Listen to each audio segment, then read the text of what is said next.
To all my dear students. So today we have to start the topic formation of a joint stock company, right? Yesterday I have explained you that we are going to discuss the new topic, that is formation of a joint stock company. Today we will discuss कि कैसे एक joint stock company start होती है. The procedure is lengthy as well as expensive. ये हमने already पढ़ लिया था. It is also complicated. तो एक complicated procedure follow करने के बाद एक company जो है वो existence में आती है. इस प्रोसीजर की स्टार्टिंग होती है from the promotion stage. There are basically 4 stages and you have to learn these points in a sequence. आप इसकी सीक्वेंस ब्रेक नहीं कर सकते हैं. सबसे पहले स्टार्टिंग होगी with promotion, then after incorporation, then the capital subscription stage and then commencement of business stage. Now stage number first and second is compulsory for all the companies, and after stage 2 private company can start the business, but public company need to perform the next 2 stages also, all the functions of next 2 stages. So chaliye, without wasting the time, we will start the first part, that is promotion. Have a look what is the meaning of promotion. Promotion stage includes all the steps right from conception of idea to start a company till it is formed. ये आपको याद रखना. Promotion stage में वो सारे functions आते हैं जो कंपनी को स्टार्ट करने का आइडिया मेरे माइंड में आया, उस आइडिया से लेके जब तक मेरी कंपनी स्टार्ट नहीं हुई तब तक मैंने जो जो काम किया वो सारे फंक्शंस आएंगे प्रमोशन स्टेज के अंदर.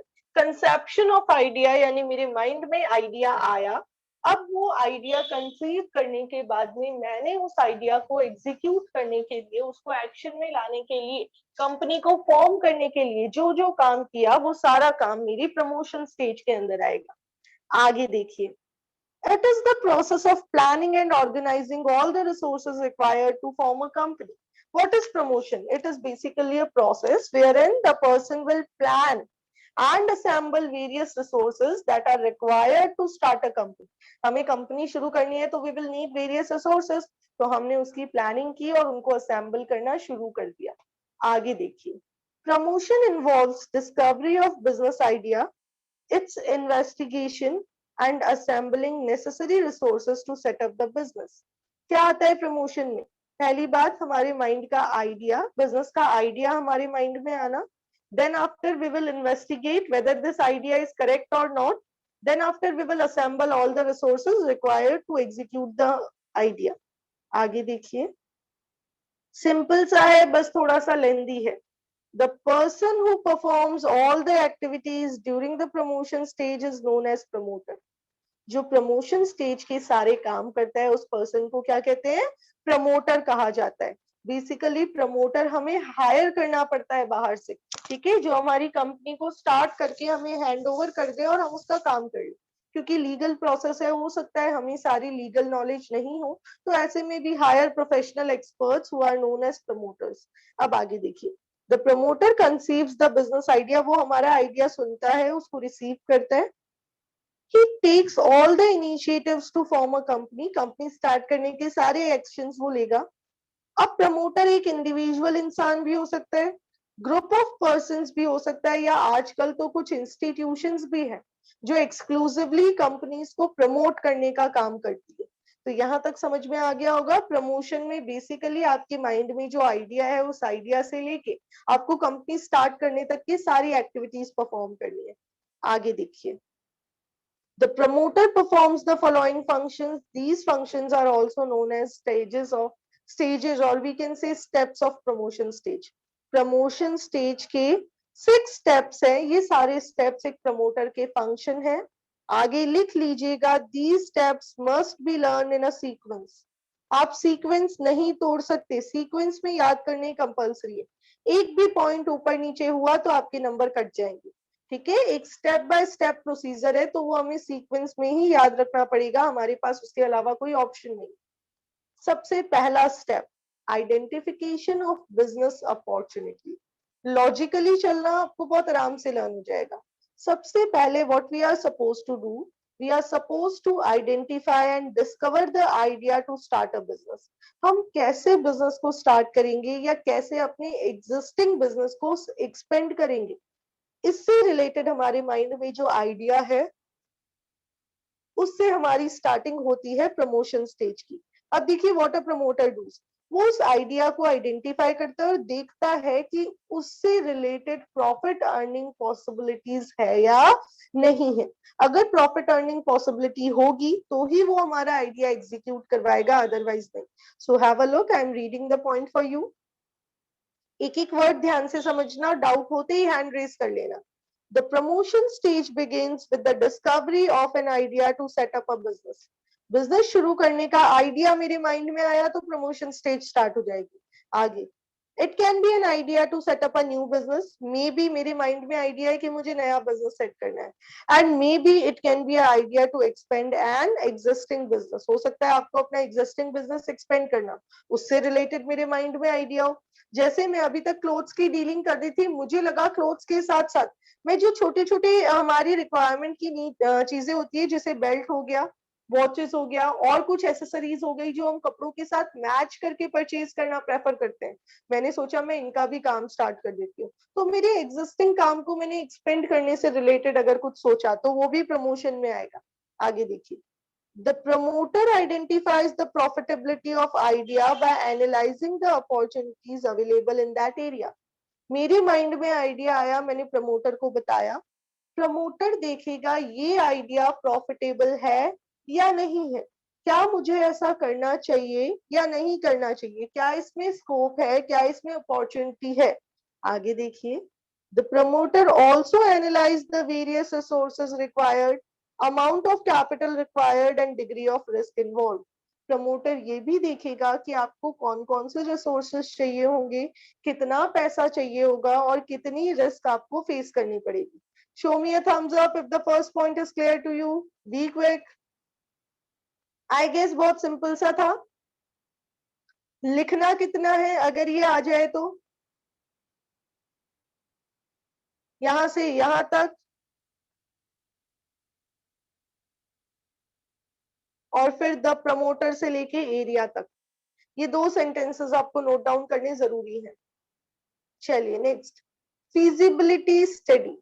फिजिबिलिटी वर्ड का मतलब होता है पॉसिबिलिटी, कोई काम हमारे लिए पॉसिबल है या नहीं है, हमारी रीच में है या नहीं है, ठीक है, उसको फीजिबल कहते हैं। अगर हमारी रीच में है तो फीजिबल है, अगर हमारी रीच में नहीं है तो फीजिबल नहीं है। जैसे कोई चीज हमारे लिए अफोर्डेबल और अनअफोर्डेबल होती है ना, मेरे लिए मैं कहूँ कि BMW अफोर्डेबल नहीं है तो इट मीन वो मेरे लिए फीजिबल नहीं। अब देखिए ये क्या कह रहे हैं, ये कह रहे हैं after analysing all the concepts related to idea discovered, the promoter starts doing a detailed investigation to give a practical shape to the idea.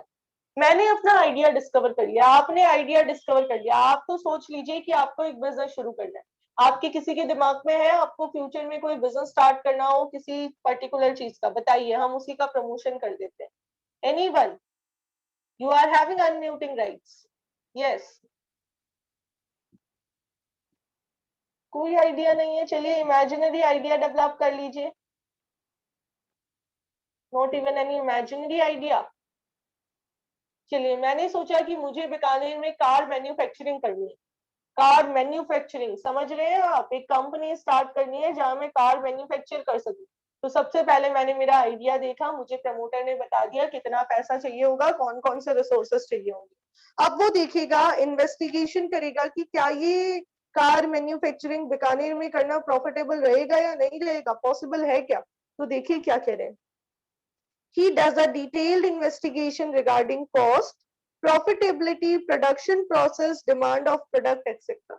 वो देखेगा कि क्या हमारी कॉस्ट सही पड़ेगी, हम यहाँ मैन्युफैक्चर करेंगे तो क्या वो हमारे लिए प्रॉफिटेबल रहेगा, क्या प्रोडक्शन प्रोसेस को इम्प्लीमेंट करना यहाँ पॉसिबल होगा, क्या यहाँ उस प्रोडक्ट की डिमांड रहेगी या नहीं रहेगी। While doing this, the promoter takes help of specialists or experts such as chartered accountants, engineers, etc. ये feasibility study करते टाइम वो CA की भी हेल्प लेता है, इंजीनियर्स की भी हेल्प लेता है और उस एरिया के कुछ एक्सपर्ट्स की भी हेल्प ले सकता है। The specialist make an objective analysis of details collected by promoter. The reports of specialists help the promoter to take decision regarding the size of business, location of plant, amount of capital etcetera. आप देखिए practically आपको car manufacture करनी है तो कहाँ पे आप plant लगाएंगे, उसके बारे में भी तो सोचना पड़ेगा। तो आप उससे रिलेटेड रिपोर्ट्स कलेक्ट करेंगे, क्या इतनी लैंड आपको बीकानेर में मिल जाएगी, क्या उसको मैन्युफैक्चरिंग से रिलेटेड जो लेबर चाहिए वो लेबर मिल जाएगा, क्या टेक्नोलॉजी आप बीकानेर तक ला पाएंगे, ये सारी चीजें आपको सोचनी पड़ेगी, राइट। आगे देखिए, फिजिबिलिटी में हमें 3 तरीके की फिजिबिलिटी को एनालाइज करना है। Number 1, technical feasibility. काफी बार हो सकता है मेरा आइडिया बहुत अच्छा हो, बट टेक्निकली उसको एग्जीक्यूट करना पॉसिबल नहीं है। बीकानेर में मुझे लैंड भी मिल गई, सब कुछ मिल गया, लेकिन कार प्रोड्यूसिंग टेक्नोलॉजी नहीं है और राजस्थान गवर्नमेंट अलाउ नहीं कर रही है बीकानेर में उस टेक्नोलॉजी को इम्पोर्ट करने, परचेज करने के लिए या इंस्टॉल करने के लिए। तो ऐसे में ये टेक्नोलॉजिकली इम्पॉसिबल हो जाएगा मेरा आइडिया, तो मुझे आइडिया चेंज करना पड़ेगा। तो देखिए क्या कह रहे हैं, sometimes the idea is good but technically it may not be possible to implement the idea. It may be due to non availability of raw material, input, technology etc. किसी भी रीजन से हो सकता है मेरा आइडिया एग्जीक्यूट करना possible ना हो, ठीक है। अब देखिए क्या कह रहे हैं, the project is considered technically unfeasible unless the technology or other required inputs can be imported or are available in our country. अगर वो टेक्नोलॉजी हमारे पास अवेलेबल है या हम उसको परचेज करने के केपेबल है, तो हमारा आइडिया टेक्नोलॉजिकली फीजेबल है। अदरवाइज हमारा आइडिया टेक्नोलॉजिकली अनफीजेबल माना जाएगा, यानी हमारा जो आइडिया है वो अच्छा होने के बाद भी उसका एग्जीक्यूशन पॉसिबल नहीं हो पाएगा। आगे देखिए सेकेंड पॉइंट, फाइनेंशियली फीजेबल। हो सकता है मेरा आइडिया टेक्नोलॉजिकली भी एग्जीक्यूट करना पॉसिबल हो, लेकिन उतने पैसे ना हो, ठीक है, उतने पैसे हमारे पास अरेंज ना हो पाए। तो देखिए क्या कह रहे हैं, इफ द रिक्वायर्ड कैपिटल और funds of the business idea are so large that these cannot be arranged within the available means, then it is said to be financially unfeasible. ये कह रहे हैं अगर आपका आइडिया अच्छा है बट आप पैसा अरेंज नहीं कर पाएंगे तो इसको कहेंगे फाइनेंशियली अनफीजेबल आइडिया, आप इसको भी एग्जीक्यूट नहीं कर पाएंगे। For example, one may have an idea to urbanize the rural area, but the funds required to carry out this idea are so huge that it may not be converted into action plan due to financial unfeasibility. एक individual ने सोचा कि हमें किसी rural area को पूरी तरीके से अर्बनाइज कर देना है, लेकिन अर्बनाइज करने के लिए बहुत सारे रिसोर्सेज की जरूरत है, वो पैसा अरेंज नहीं कर पाएगा, तो उसका आइडिया क्या हो जाएगा, अनफीजेबल हो जाएगा। क्लियर है सभी बच्चों को? चलिए आगे बढ़ते हैं, इकोनॉमिकली फिजिबिलिटी। अब हमारे पास पैसा भी हो गया, हमने टेक्नोलॉजी भी देख ली, सपोज ये दोनों चीजें अवेलेबल है। अब हमें देखना है कि क्या ये पैसा लगाना प्रॉफिटेबल रहेगा या नहीं रहेगा। तो देखिए क्या कह रहे हैं, some time the project is abandoned, यानी रोक दिया जाता है, just because it might not be very profitable. काफी बार हो सकता है कि वो प्रोजेक्ट प्रॉफिटेबल ही ना हो। Generally businessman prefer to carry on with the ideas which are profitable, क्योंकि बिजनेस तो प्रॉफिट अर्निंग के लिए किया जाता है, तो अगर प्रॉफिटेबल नहीं है तो भी स्टॉप कर देंगे। अब देखिए हमने क्या किया, प्रमोशन स्टेज में सबसे पहले मैंने मेरा आइडिया देखा। जनरली सेकेंड स्टेज के बाद ये आइडिया फ्लॉप हो जाता है, बहुत कम लोगों का सक्सेसफुल होता है। उस आइडिया को मैंने 3 अलग अलग एस्पेक्ट्स पे जज किया। क्या मेरे आइडिया को टेक्नोलॉजिकली इंप्लीमेंट करना पॉसिबल है, क्या इतना पैसा मैं अरेंज कर पाऊंगी, फाइनेंशियली एग्जीक्यूशन हो पाएगा, और क्या ये मेरे लिए प्रॉफिटेबल रहेगा। अगर इन तीनों का आंसर यस होगा तो अब आप क्या करोगे, अपना कंपनी का एक नेम डिसाइड करोगे। क्या नाम लिखा हुआ है, नेम अप्रूवल। मुझे सोचना है कि मैं अपना बिजनेस किस नाम से कंटिन्यू करने वाली हूँ, मैं अपनी कार मैन्युफैक्चरिंग कंपनी का क्या नाम रखने वाली हूँ। तो देखिए क्या कह रहे हैं, ये कह रहे हैं two companies can not have identical name, दो कंपनीज के सेम नाम नहीं हो सकते। It is necessary for every company to get its name registered or approved from the registrar, so that it does not match with name of any other company. Her person के लिए ये जरूरी है कि वो अपनी कंपनी का नाम जो है उसका अप्रूवल करवाए रजिस्ट्रार के पास जाके। अब हमें तो सपना नहीं आ सकता ना कि किस नाम से कौन सी कंपनी है, कल को हमने कोई नाम सोच लिया और उस नाम से दूसरी कंपनी हुई तो हमें तो प्रॉब्लम हो जाएगी। तो ऐसे में हमें रजिस्ट्रार के पास जाना पड़ता है, रजिस्ट्रार अपनी लिस्ट चेक करता है, अगर जो नाम हमने सोचा वो दूसरी किसी कंपनी के नाम से मैच नहीं हो रहा तो वो हमें क्या कर देगा, हमारा नेम अप्रूवल दे देगा, और अब हम उस नाम से अपना बिजनेस शुरू कर पाएंगे। तो देखिए बहुत सिंपल सी लैंग्वेज में लिख के दिया हुआ है, Two companies cannot have identical name. It is necessary for every company to get its name approved from the registrar so that it does not match with any other company's name. आगे देखिए. Generally, companies gives these names in order of priority to the registrar. The registrar matches the name with the names of other companies, and if it is not identical, then registrar approves the name. Name को match करेगा. अगर आपका नाम किसी और company के नाम से मिलता जुलता नहीं है तो आपको नेम अप्रूवल दे देगा, और नेम अप्रूवल देते ही हम इस नाम से अपना बिजनेस शुरू करने के केपेबल हो जाएंगे. आगे देखिए. Fixing up signatories to memorandum of association. Company limited by guarantee and company limited by shares पढ़ते टाइम आपने मेमोरेंडम वर्ड पढ़ा था, राइट? अब मेमोरेंडम क्या होता है? कंपनी का एक बहुत इंपॉर्टेंट डॉक्यूमेंट जिसके बारे में आप आगे पढ़ेंगे. इस मेमोरेंडम ऑफ एसोसिएशन को साइन करते हैं कुछ लोग. जो साइन करते हैं उनकी कंपनी के साथ जिम्मेदारी जुड़ जाती है. तो प्रमोटर डिसाइड करेगा कि कौन लोग कंपनी की जिम्मेदारी लेने वाले हैं, कौन लोग कंपनीज के मेमोरेंडम ऑफ एसोसिएशन को साइन करने वाले. जनरली जो लोग इसको साइन करेंगे वो कंपनी के फर्स्ट डायरेक्टर्स बन जाएंगे. ये क्या बन जाएंगे? कंपनी के सबसे पहले डायरेक्टर्स बन जाएंगे. तो देखिए यहां तक रीड करते हैं. Promoters have to decide for the people who will be signing the memorandum. Memorandum क्या है? एक डॉक्यूमेंट है. Usually the signatories of memorandum becomes the first directors of the company. जो लोग इसको साइन करेंगे वो कंपनी के पहले डायरेक्टर्स बन जाएंगे. आगे. Promoters also take their written consent to act as directors and ask them to buy the qualification share. Promoter उनको कहता है कि आप हमें रिटर्न में लिख के दे दीजिए that you will be acting as director of the company, और उनको कहता है कि आप कंपनी के क्वालिफिकेशन शेयर्स भी परचेज कर लीजिए. अब क्वालिफिकेशन शेयर क्या होता है? किसी भी इंडिविजुअल को अगर डायरेक्टर बनना है तो डायरेक्टर बनने के लिए उसको कंपनी के कुछ शेयर्स परचेज करने पड़ेंगे ताकि ये इंश्योर हो जाए कि कंपनी के प्रॉफिट या लॉस से उसका भी डायरेक्ट कनेक्शन है.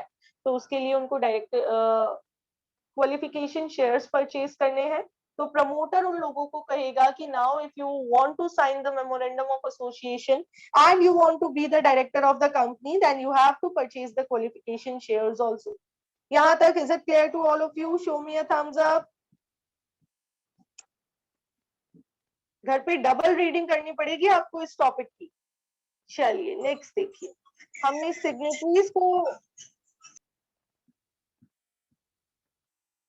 सिग्नेटरीज डिसाइड कर लिए. Now we will appoint some professional experts. जब भी हम काम करते हैं कंपनी फॉर्म ऑफ बिजनेस में कुछ प्रोफेशनल एक्सपर्ट्स की जरूरत है, जैसे कि ब्रोकर जो हमारे शेयर्स को सेल आउट करवाएंगे. अंडर राइटर कौन होते हैं अभी आगे पढ़ेंगे. So the promoter appoints brokers and underwriters to ensure availability of capital by sale of companies, securities, and solicitors are appointed to deal with legal matters of the company. Bankers are appointed to have smooth financial dealing. 4 important professional experts के नाम आए. कौन कौन समझते हैं इनका क्या क्या काम होता है? Number 1 broker. ब्रोकर वो इंडिविजुअल्स है जो हमारी कंपनी के शेयर्स को सेल आउट करने में आपकी मदद करेंगे. Number 2 under writers. Under writers वो लोग होते हैं जो कंपनी को एक अश्योरेंस देते हैं कि अगर जनरल पब्लिक ने शेयर परचेज नहीं किए तो ये परचेज कर लेंगे. अगर जनरल पब्लिक कंपनी के शेयर्स परचेज नहीं कर रही है तो ऐसे में अंडर राइटर कंपनी को कैपिटल अवेलेबल करवाएगा. तो देखिए कंपनी ब्रोकर अपॉइंट हो गया, अंडर राइटर अपॉइंट हो गया ताकि कैपिटल हमारे पास हो सके. फिर सॉलिसिटर्स अपॉइंट किए जाएंगे. सॉलिसिटर्स कौन होते हैं? वो लोग जो लीगल मैटर्स, बेसिकली हम कह सकते हैं लॉयर्स. ठीक है, लॉयर्स को अपॉइंट किया जाएगा ताकि वो हमें लीगल मैटर पे एडवाइस देते रहे. क्योंकि हम अगर बिजनेस शुरू करना चाहते हैं ये जरूरी नहीं है कि हमें लॉ की परफेक्ट नॉलेज हो, तो हम लॉयर्स को अपॉइंट करेंगे. फिर बैंकर्स अपॉइंट किए जाएंगे ताकि हमारी सारी फाइनेंशियल डीलिंग जो है वो स्मूथली हो सके. तो 4 हमने प्रोफेशनल एक्सपर्ट्स को अपॉइंट किया. Now the last point of promotion stage is preparation of necessary documents. अब हमें कुछ इंपॉर्टेंट डॉक्यूमेंट्स बनाने हैं. Legal documents of the company जो हमें रजिस्ट्रार के पास लेके जाने पड़ेंगे सेकेंड स्टेप में. सेकेंड स्टेप में हमें क्या करना पड़ेगा? रजिस्ट्रार के पास ये डॉक्यूमेंट सबमिट करने हैं इन कॉर्पोरेशन के टाइम. इनकॉर्पोरेशन आपकी सेकेंड स्टेज होती है। तो देखिए इनकॉर्पोरेशन में हम क्या करते हैं, कुछ कॉमन डॉक्यूमेंट्स है जो प्रिपेयर करके सबमिट करते हैं। So have a look what is written over here. The promoter takes up the steps to prepare legal documents of the company which have to be submitted to registrar at the time of incorporation. Next stage की तैयारी तो हमें यहीं पे करनी पड़ेगी ना, तो हमने डॉक्यूमेंट प्रिपेयर कर लिए। The common documents which are prepared by promoters are, तीन मेन डॉक्यूमेंट्स होते हैं, memorandum of association, articles of association और प्रोस्पेक्टस। ये तीन डॉक्यूमेंट है जो आपको बेसिकली प्रिपेयर करने हैं। ये डॉक्यूमेंट क्या होते हैं ये इसी चैप्टर में आगे पढ़ेंगे। चलिए मैं एक बार दोबारा आपको समझा रही हूँ। प्रमोशन स्टेज शॉर्ट में ये टॉपिक ऐसा है कि आपको मिनिमम डबल रीडिंग तो देनी पड़ेगी तभी आपको क्लियर होगा। हैव अ लुक क्या कह रहे हैं ये। सबसे पहले हमने हमारी बिजनेस की अपॉर्चुनिटी को आइडेंटिफाई किया। हमने देखा कि किस आइडिया के साथ हम अपना बिजनेस शुरू करने वाले हैं। हमारा आइडिया क्या है, क्या हमें अपने एग्जिस्टिंग बिजनेस को एक्सपेंड करना है या हमें न्यू बिजनेस सेटअप करना है। फिर हमने देखा क्या हमारा आइडिया टेक्नोलॉजिकली एग्जीक्यूट करना पॉसिबल है, क्या हमारे आइडिया के अकॉर्डिंग हमारे पास फाइनेंशियल रिसोर्सेज है, और क्या हमारे बिजनेस आइडिया के अकॉर्डिंग हमें प्रॉफिट्स हो जाएंगे, क्या क्या हमारा आइडिया प्रॉफिटेबल है क्या। देन आफ्टर हमारा नेम किसी दूसरी कंपनी के नेम के साथ आइडेंटिकल हो सकता, तो हम रजिस्ट्रार के पास गए, हमने चेक करवाया कि क्या हम जिस नाम से बिजनेस शुरू करना चाहते हैं उस नाम से और कोई कंपनी तो नहीं है। अगर नहीं है तो रजिस्ट्रार हमें नेम अप्रूवल दे देगा, अगर है तो हमें अपना नाम दूसरा सोचना पड़ेगा, अपना यानी अपनी कंपनी का। चलिए फिर हमने क्या किया, हमने वो लोग फाइनलाइज किए जो हमारी कंपनी की जिम्मेदारी लेंगे, जो हमारी कंपनी के मेमोरेंडम ऑफ एसोसिएशन को साइन करेंगे। और ये लोग जो साइन करेंगे ये कंपनी के सबसे पहले डायरेक्टर्स बनेंगे।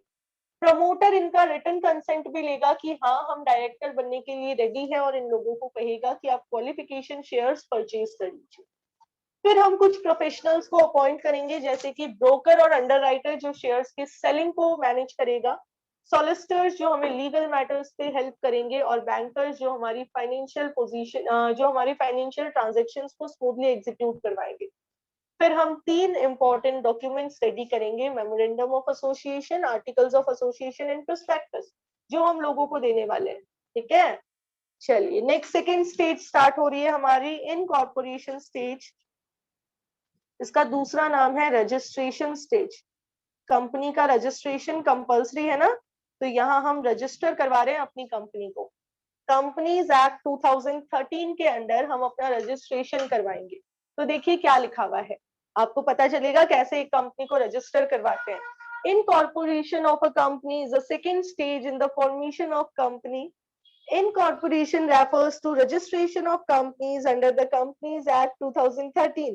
रजिस्ट्रेशन का ही दूसरा नाम इनकॉर्पोरेशन है। हम अपना रजिस्ट्रेशन करवाएंगे अंडर द कंपनीज एक्ट 2013। अब देखिए रजिस्ट्रेशन करवाते टाइम सबसे पहले आप स्कूल में अपना रजिस्ट्रेशन करवाने आए तो आपको डॉक्यूमेंट्स फिल करने पड़े ना, वैसे ही हमें कंपनी के रजिस्ट्रेशन के टाइम करना है। देखिए क्या लिख रहा है, once the registrar approves the name. हम रजिस्ट्रार के पास पहले ही चले गए थे प्रमोशन स्टेज में, उसने हमारा नाम अप्रूव कर दिया। Now the following documents have to be submitted with the registrar. वो आपसे कुछ डॉक्यूमेंट्स मांगेगा, कौन कौन से डॉक्यूमेंट्स है देखिए। मेमोरेंडम ऑफ एसोसिएशन क्या होता है आगे पढ़ेंगे। आर्टिकल्स ऑफ एसोसिएशन क्या होता है आगे पढ़ेंगे, कंपनी की डिटेल्स बताते हैं ये documents. Statement of authorised capital, company में कितनी कैपिटल के साथ कंपनी अपना ओवरऑल लाइफ टाइम काम करेगी, हाईएस्ट कितनी कैपिटल कंपनी के पास हो सकती है उसको ऑथोराइज्ड कैपिटल कहते हैं, उसकी एक statement. Then after a list of directors with their names, addresses, occupations and age। हमारी कंपनी में कौन कौन डायरेक्टर बनने वाला है। प्राइवेट कंपनी है तो मिनिमम 2, पब्लिक कंपनी है तो मिनिमम 3 डायरेक्टर्स, उनकी लिस्ट, उनका नाम, एड्रेस, ऑक्यूपेशन, एज, यानी उनकी सारी डिटेल्स। इसके बाद a written consent of the directors to act as director, यानी डायरेक्टर्स की रिटन कंसेंट की हाँ हम कंपनी के डायरेक्टर बनने के लिए रेडी हैं, हमें फोर्स नहीं किया जा रहा है, हम इंटेंशनली कंपनी का डायरेक्टर बनना चाहते हैं। Then notice of the address of registered office of the company, company के रजिस्टर्ड ऑफिस का एड्रेस, ठीक है, इसका नोटिस, कोई भी प्रूफ, एड्रेस प्रूफ। आगे, a statutory declaration stating that all the formalities related to formation of the companies are duly completed, यानी एक डिक्लेरेशन कि आपने सारी लीगल फॉर्मेलिटीज पूरी कर दी है और अब आप कंपनी को स्टार्ट करना चाहते हैं। तो सबसे पहले रजिस्ट्रेशन करवाते टाइम आपको ये 7 डॉक्यूमेंट्स लेके पहुंचना पड़ेगा रजिस्ट्रार के पास। अब आप डॉक्यूमेंट लेके स्कूल के पास जब आते हैं तो स्कूल क्या करता है, सिंपली स्कूल आपसे फीस भी मांगता है। तो देखिए क्या कह रहे हैं यहाँ पे, रजिस्ट्रार भी वही करेगा, payment of fees along with the above documents prescribed fees। कौन सी फीस, स्कूल की फीस नहीं, रजिस्ट्रेशन फीस। तो आपको रजिस्ट्रेशन फीस भी डिपॉजिट करनी पड़ेगी।